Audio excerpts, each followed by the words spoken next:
Hello दोस्तों, नमस्कार। कंचनलता अवधि गीत में आप सभी दर्शकों का तहे दिल से हार्दिक स्वागत है। आप सबके बीच में एक पति पत्नी नोकझोंक चुटकुला गीत लेके आई हूँ। अगर मेरा वीडियो आप सबको अच्छा लगे तो प्लीज़ मेरे चैनल को सब्सक्राइब कीजिएगा, लाइक कीजिएगा, शेयर कीजिएगा और कमेंट करके ज़रूर बताइएगा कि मेरा वीडियो आप सबको कैसा लगा। तो चलिए सुनाते हैं। दिलवा टोटल भई बालामा से जुड़त नइखे। दिलवा टोटल भई बालामा से जुड़त नइखे। कैसे समझाई कुछ बुझात नइखे। दिलवा टूटल भई बालामा से जुड़त नइखे। दिलवा टोटल भई बालामा से जुड़त नइखे। साँझवा से पियवा मोर ठाने लड़ाई। ठाने लड़ाई पियवा ठाने लड़ाई।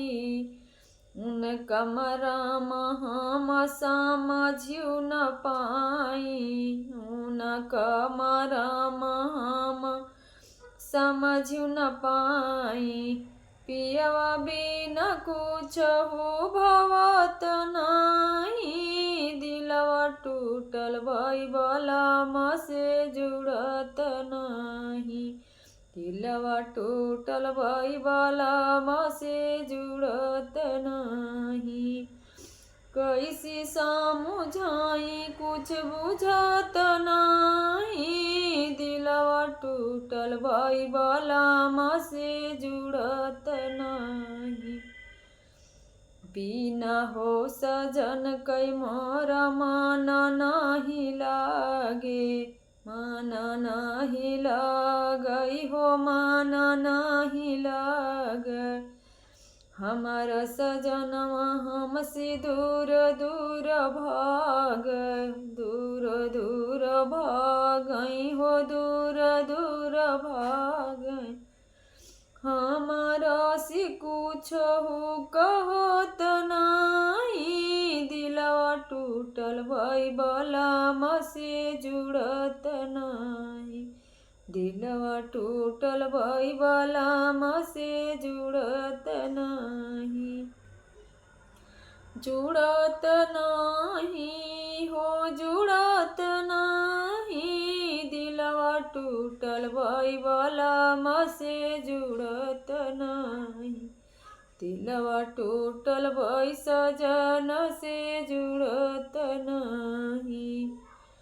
मन कहे हमरा कि खाइले माहुर। मन कहे हमरा कि खाइले माहुर। बालामा हमार साकी बाट बड़ा बाहुर। बालामा हमार साकी बाट बड़ा बाहुर। अरे सासू जी के बोलिया सहत नाही। दिलवा टूटल भई बालामा से जुड़त नाही। दिलवा टूटल भई बालामा से जुड़त नाही। जुड़त नाही कुछ बुझात नाही। दिलवा टूटल भई सजन से जुड़त नाही। मनवा रूठल भई सजन से मनत नाही।